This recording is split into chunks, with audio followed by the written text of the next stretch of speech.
देखो ऊष्मा का संचरण,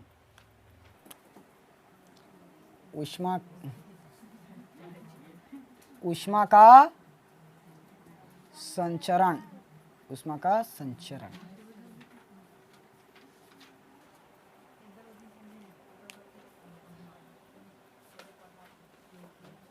देखो जल को जानते हैं, जल क्या होता है, हमेशा ऊंचे ढलान वाले से निम्न ढलान वाले की ओर आता है ना। मतलब जल को जैसे ही प्रवाहित करें, ऊंचाई से क्या आता है, ऐसे नीचे की तरफ आता है, ऐसे आता है ना, पहाड़ों से होता हुआ ऐसे आता है। ऐसे तो नहीं जाता, पहाड़ों से होता हुआ उल्टा नहीं जाता ना, हमेशा ऊंचे से नीचे की तरफ ही आता है। मतलब जल का प्रवाह उच्च से क्या होता है, निम्न। वैसे ही ताप का प्रवाह भी होता है, उच्च ताप से निम्न ताप की ओर होगा। ठीक, सबसे पहले क्या रहेगा, वस्तु एकदम ज़्यादा गर्म रहेगी, गर्म रहेगी तो वो क्या होगा, धीरे धीरे धीरे ठंडा होता जाएगा। तो ये आया। अब ऊष्मा का संचरण समझ में आया। और ये संचरण किस कारण से होता है, ताप में अंतर के कारण, ताप में अंतर, तापांतर इसी को बोलते हैं, एक अक्षर में तापांतर। और क्वेश्चन आता है, खाली स्थान के कारण ऊष्मा का संचरण एक स्थान से दूसरे स्थान तक होता है। तो तापांतर के कारण ऊष्मा का संचरण एक स्थान से दूसरे स्थान तक होगा। देखो सबसे ज़्यादा वस्तु पहले क्या है, बहुत ज़्यादा गर्म है, गर्म होने के बाद वो थोड़ा सा क्या हो गया, ठंडा हो गया। मतलब ताप में क्या हुआ, अंतर हुआ, तभी तो ठंडा हुआ ना। बिना ताप में अंतर में कैसे कह सकते हो कि ठंडा हो गया, ताप कम हुआ है तभी तो बोले ठंडा हुआ। तो तापांतर में क्या हुआ, मतलब ताप में अंतर हुआ, तभी हुआ ऊष्मा का संचरण। अब इसके लिए माध्यम की आवश्यकता होती है, जैसे ध्वनि को पहुंचने के लिए माध्यम की आवश्यकता होती है ना। अभी मैं यहाँ पर हूँ और आप लोग वहाँ बैठे हो, तब क्या हो रही है, मेरी आवाज़ आप लोगों तक पहुँच रही है, क्योंकि माध्यम क्या है यहाँ पर, हवा, हवा है, हवा के द्वारा पहुँच रही है। आप ये कमरा पूरा बंद कर देते हैं, सील कर देते हैं और बाहर जाते हैं, तब यहाँ से मैं जो बोलूँगा वहाँ सुनाई देगा क्या, नहीं सुनाई देगा। यहाँ छत में चले जाओ तो छत का नहीं सुनाई देगा। देखो छत में मैं यहाँ अभी यहाँ पर हूँ, ठीक, और छत में कोई है तो थोड़ा सा ऊपर जाकर भी चिल्लाए ना तो छत का इंसान सुन नहीं पाएगा, सुनेगा तो एकदम धीरे धीरे, क्योंकि वहाँ पर माध्यम बहुत ही धीम है। मतलब हवा ऊपर से दोनों के संपर्क में आ पाया क्या, वो खिड़की रहेगा उधर से भले जाएगा हवा से, तब थोड़ा बहुत आवाज़ सुनाई देगा। लेकिन माध्यम ही नहीं है तो कहाँ पहुँचेगा, नहीं पहुँच पाएगा ना आवाज़। तो ध्वनि संचरण के लिए किसकी ज़रूरत पड़ी, माध्यम। और माध्यम क्या है यहाँ पर, हवा। वैसे ही ऊष्मा संचरण के लिए भी माध्यम की आवश्यकता पड़ती है। और वो माध्यम क्या है, पहला, दूसरा और तीसरा, तीन प्रकार से पढ़ना है। चालन, दूसरा संवहन, तीसरा विकिरण। ये पढ़े और चालन, संवहन और विकिरण, इसके बारे में थोड़ा बहुत जानते हैं।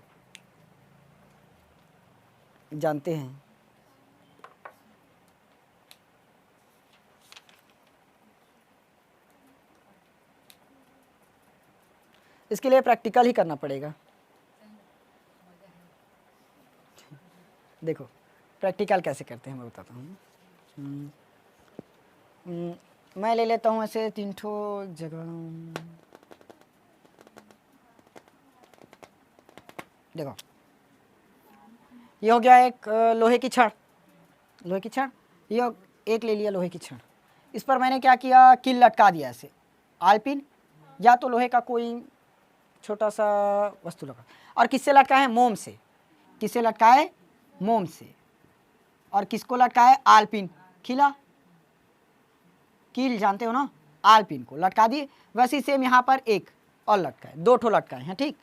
वैसे यहाँ पर 1 और 2 ठो यहाँ पर भी लटकाए। और ये हमारा बीच केंद्र, इसको ऐसे रस्सी से लटका दिए, ये लो रस्सी से लटका दिए, लटकाए। अब मैंने यदि इसका बीच मध्य वाले भाग को गर्म किया, तब क्या होगा, दोनों आलपिन बराबर रूप से गिरेगा। मतलब दोनों में ऊष्मा एक ही टाइम पर पहुंचेगा, मतलब ताप एक ही टाइम पर पहुंचेगा। और ये मोम का है, इसलिए मोम क्या होगा, पिघल जाएगा, क्योंकि ताप क्या हुआ, मोम तक पहुंच गया और मोम पिघल जाएगा। तो ये दोनों गिरेगा, जो इसको मोम से लटका है वो मोम पिघल जाएगा ताप के कारण। अब इसी को मैं थोड़ा सा चेंज करता हूँ, ये मध्य भाग हुआ, मध्य है ना, और यहाँ पर आलपिन लटका है मोम से। मैं इस जगह को गर्म करता हूँ, इस जगह को क्या किया, गर्म किया, तब ये पहला हुआ और ये दूसरा। पहला वाला कील पहले गिरेगा या दूसरा वाला? पहला वाला गिरेगा, क्योंकि ये मोम से लटका है और मोम पिघल जाएगा। ये भी खैर मोम से ही लटका है, लेकिन पहला वाला ही क्यों गिरा? हाँ, क्योंकि ये क्या है, पास में है, और पास में है तो इसका ताप का चालन जो है पहले वाले तक क्या होगा, जल्दी होगा, और यहाँ तक पहुँचने तक थोड़ा सा टाइम लेगा, तो ये देर से गिरेगा ये भी, लेकिन देर से गिरेगा। समझ में आया? वैसे ही इसका और कर देते हैं। ये हुआ अपना मध्य, और यहाँ पर एक कील लटका है, यहाँ भी एक लटका है। अब मैं किया यहाँ पर गर्म किया, अब ये पहला और ये दूसरा। अब पहला वाला पहले गिरेगा या दूसरा वाला? दूसरा वाला। क्यों? क्योंकि दूसरा वाला इस मोमबत्ती के क्या है, नज़दीक है, तो मोमबत्ती के नज़दीक है तो ये जो लोहा है वो जल्दी गर्म होगा, और लोहा जल्दी गर्म हुआ मतलब जो मोम लगा है वो पिघलेगा और दूसरा नंबर का कील गिर जाएगा। लेकिन इधर अगर आए तब इधर पहुंचते हुए थोड़ा सा टाइम लगेगा इसकी तुलना में, क्योंकि ये बहुत नज़दीक है। समझ में? और इस पहले वाले में क्या होगा, दोनों बराबर ही गिरेगा, क्योंकि दोनों के बराबर को जलाए हैं, तो इधर जितना टाइम में पहुंचा उधर भी उतने ही टाइम में पहुंचा, तो दोनों समान रूप से गिरा। समझ में आया? चलो, ये पहला चालन समझ में आ गया क्या? चालन समझ में आया ना? अब देखते हैं दूसरा संवहन। संवहन देखो, संवहन कैसे होता है। मान लो हम लोगों ने एक बीकर में क्या लिया, थोड़ा सा पानी ले लिया, ये यहाँ से मैंने क्या किया, इसको गर्म किया, ये गर्म कर रहे हैं, छोटा सा मोमबत्ती है, इसको बड़ा बनाते हैं मोमबत्ती को। चलो हाँ, ये अब ठीक, अब ये ऐसे आग जल रहा है, ये क्या चीज़ है? हाँ चलो, जो भी रहे, गर्म करने का कोई चीज़ है, ठीक। गर्म हो रहे तो सबसे पहले नीचे वाला तल गर्म होगा या ऊपर वाला तल? नीचे वाला। ये क्या है हमारा, ठंडा पानी है, अभी ठंडा पानी, और ये क्या है, गर्म करने का, मान लो बर्नर है, बर्नर की सहायता से क्या कर दिया, गर्म। तो नीचे का पानी पहले क्या होगा, गर्म होगा। अब ये गर्म पानी क्या होगा, थोड़ा सा हल्का हो जाएगा, गर्म पानी क्या होगा, हल्का हो जाएगा, और ठंडा पानी भारी रहेगा, क्योंकि हल्का पानी का क्या हुआ, थोड़ा सा उसमें बाहर निकल गया, तो उसका द्रव मतलब उसका घनत्व कम हो गया, तो हल्का हुआ। तो ये गर्म पानी, अब मान लो ये वाला गर्म पानी है, ठीक, नीला वाला, तो ये गर्म पानी क्या होगा, थोड़ा सा ऐसे ऊपर उठते हुए जाएगा, ऊपर जाएगा, तो ऊपर चला गया तो नीचे का स्थान खाली हो गया। उस नीचे के स्थान में क्या आएगा, ये ठंडा वाला पानी आएगा। तो गर्म पानी का स्थान कौन ले लिया, ठंडा पानी, और ठंडे पानी का स्थान गर्म पानी लिया।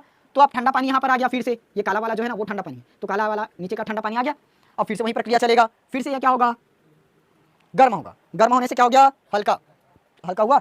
अब हल्का होने से फिर से क्या होगा, ऊपर जाएगा। अब ऊपर का ठंडा पानी फिर से नीचे की ओर आए, क्योंकि एक ही बार में तो पूरा का पूरा एक साथ गर्म नहीं होगा, एक थोड़ा मतलब थोड़ा करके होगा ना। तो सबसे पहले क्या हुआ, थोड़ा सा पानी गर्म हुआ, हल्का हो गया, वो क्या हुआ, हल्का होने के कारण ऊपर चला गया, ऊपर गया। अब ऊपर जाने के कारण क्या हुआ, जो ऊपर का भारी था, मतलब ठंडा पानी है, ठंडा पानी क्या है, भारी है, तो भारी वाला क्या हुआ, नीचे आ गया। अब फिर से वही प्रक्रिया हुआ, फिर से नीचे का पानी क्या है, ठंडा, वो क्या होगा, गर्म होगा, फिर से ऊपर जाएगा, ऊपर जाने के बाद वो हल्का हो गया, तो ऊपर का भारी द्रव नीचे आएगा, ठंडा वाला, फिर से वही गर्म होगा, चलते जाएगा। समझ में आया कैसे कैसे हुआ? ये था हमारा संवहन। अब तीसरा बचा विकिरण। तीसरा है विकिरण।